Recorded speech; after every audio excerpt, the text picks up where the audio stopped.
जैसे तैसे अमन ने अपनी दादी से मिलने का रास्ता निकाल ही लिया। वो मेहंदी लगवाकर बीच में से उठा और पानी का बहाना करके सीधा दादी के पास आया। दादी उस समय अपने बेड पर अनमनी सी लेटी हुई थी। दादी को देखकर अमन उनके पास आया और उनकी ओर एक अजीब से भाव में देखते हुए बोला, क्या बात है दादी, आज आप नीचे नहीं आई? अमन की बात सुनकर दादी उसकी ओर देखते हुए बोली, हाँ बेटा, वो मेरी तबीयत ठीक नहीं थी, इसीलिए नहीं आई, और बार बार ऊपर नीचे करना अब मेरे बस में भी नहीं आया ना। तो दादी, आप मुझसे कह देती, मैं आपका कमरा नीचे ही शिफ्ट करवा देता हूँ ना। इतना कहकर अमन जाने लगा तो उसकी दादी उसका हाथ पकड़कर उसे रोकते हुए बोली, नहीं बेटा, इसकी कोई जरूरत नहीं है, मैं यहीं ठीक हूँ, तू जा, तू अपना फंक्शन एंजॉय कर, मेरी टेंशन मत ले, मैं ठीक हूँ। ऐसा कैसे मान लूं कि आप ठीक है? अगर आप ठीक है तो नीचे मेरे फंक्शन में क्यों नहीं आई? अमन ने दादी से गुस्सा होते हुए कहा। तो दादी कुछ नहीं बोली। ये देखकर अमन को थोड़ा अजीब लगा। फिर वो अपनी दादी की ओर जोर डालते हुए बोला, दादी बताइए ना, क्या बात हो गई? आप इस शादी से खुश नहीं हैं? अमन ने यूं ही पूछ लिया तो ये सुनकर दादी घबराहट के साथ बोली, नहीं बेटा, ऐसा कुछ भी नहीं है, मैं क्यों खुश नहीं होंगी? तुम खुश हो तो मैं भी खुश हूँ, पर पता नहीं क्यों एक अजीब सी घबराहट सी हो रही है। ऐसा लग रहा है कि जैसे कुछ अनिष्ट होने वाला है। दादी ने जैसे ही ये बात कही तो अमन दादी की परवाह जताते हुए बोला, दादी आप टेंशन मत लीजिए, ऐसा कुछ नहीं होगा, आप अभी आराम कीजिए, आपकी तबीयत ठीक नहीं है इसीलिए आपको ऐसा लग रहा होगा। अच्छा, मैं चलता हूँ नीचे, सब मेरा वेट कर रहे हैं। अमन अपनी दादी को वैसे ही हालत में छोड़कर चला गया। बाहर पूजा गेट के बाहर खड़ी होकर सारी बातें सुन रही थी। अमन के जाते ही वो खुद दादी के पास आई और उन्हें देखकर बोली, दादी आपने अमन को बताया क्यों नहीं कि आप इस शादी से खुश नहीं हैं? क्या कहती बेटा, मैं उसे और किस मुंह से कहती कि मुझे उसकी खुशियां बर्बाद करनी चाह रही हूँ? मैं उसकी शादी से खुश नहीं हूँ।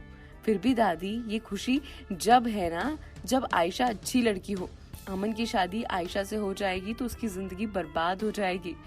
मैंने तुमसे पहले ही कहा था और तुमने भी कहा था कि अब हम ये सारा फैसला ऊपर वाले के हाथ छोड़ देते हैं।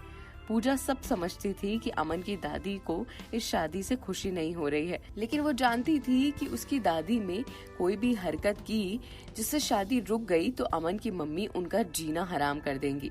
पूजा ना चाहते हुए भी खुद चुप हो गई और वहाँ से चली गई। अगली सुबह करीब 8 बज रहे थे। प्राची अभी सो रही थी। इतने में अचानक उसका फोन बजा। फोन की आवाज सुनकर वो उठी और चौंक गई। इतनी सुबह सुबह क्या बात हो गई? फोन उठाते हुए बोली, हाँ आरव, बोलो क्या हुआ? तो क्या फैसला किया तुमने? सुबह सुबह आरव की बात सुनकर प्राची ने अपने दिमाग पर जोर डाला तो उसे याद आया कि आज मुझे फाइनल बताना था कि मैं चल रही हूँ या नहीं, पर वो खुद अब तक समझ नहीं पा रही थी कि वो जाए या नहीं। प्राची कोई जवाब दे ही पाती इससे पहले आरव दोबारा बोला, हम सब जा रहे हैं, तुम बताओ जल्दी चल रही हो या नहीं? अच्छा बाबा, ठीक है, चल रही हूँ, प्राची ने नींद भरी आवाज में कहा तो आरव मानो खुशी के मारे उछल पड़ा। उसने झट से रूही को ये बात बताई कि प्राची शादी में जाने के लिए तैयार है। फिर इसके बाद युग को फोन किया। युग भी सुबह सुबह आरव का फोन देखकर चौंक गया।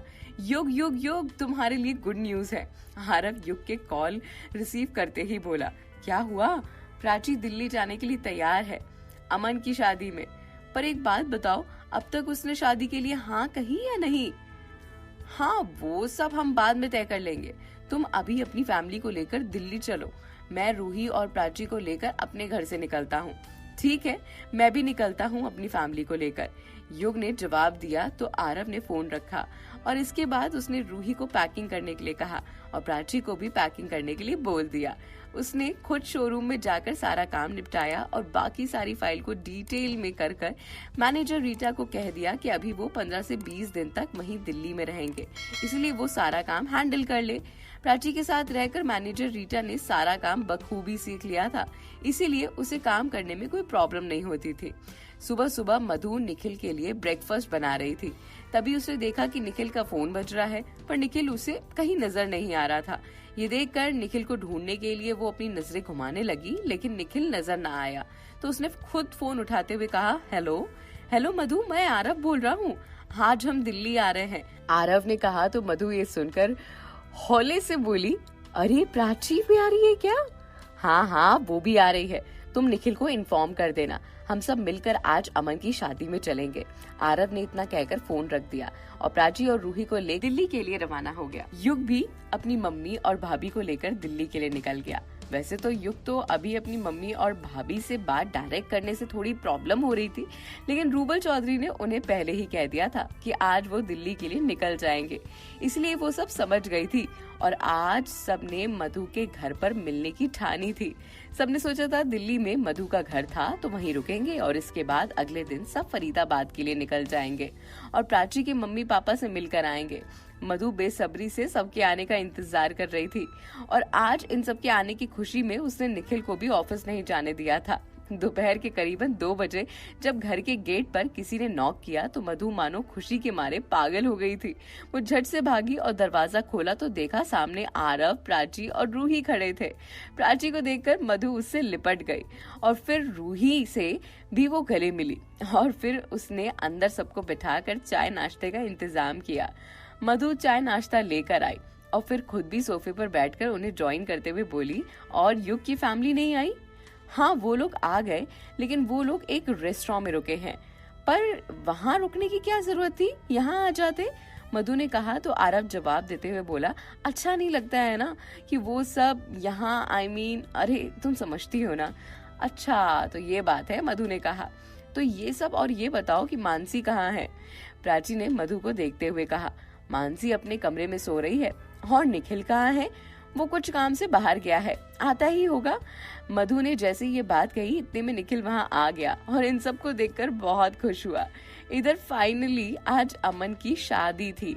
अमन की फैमिली में तो मानो खुशियों की बहार आ गई थी, पर आयशा थोड़ी परेशान नजर आ रही थी। ऐसे में कई बार अमन और उसकी फैमिली वालों ने उस पर जोर डाला तो वो बहाना कर देती थी कि उसे थोड़ा अजीब लग रहा है, हो सकता है वो नर्वस हो या थोड़ी परेशान हो। ये सब सुनकर उसके हाल पर उसे छोड़ देते। आयशा की परेशानी तो केवल वो जानती थी कि बार बार अपने कमरे में बैठी अपने फोन को निहार रही थी वो, जैसे उसे किसी के फोन का बेसब्री से इंतजार हो। लेकिन किसी का फोन ना आता दिख रहा था तो वो बहुत परेशान होती जा रही थी।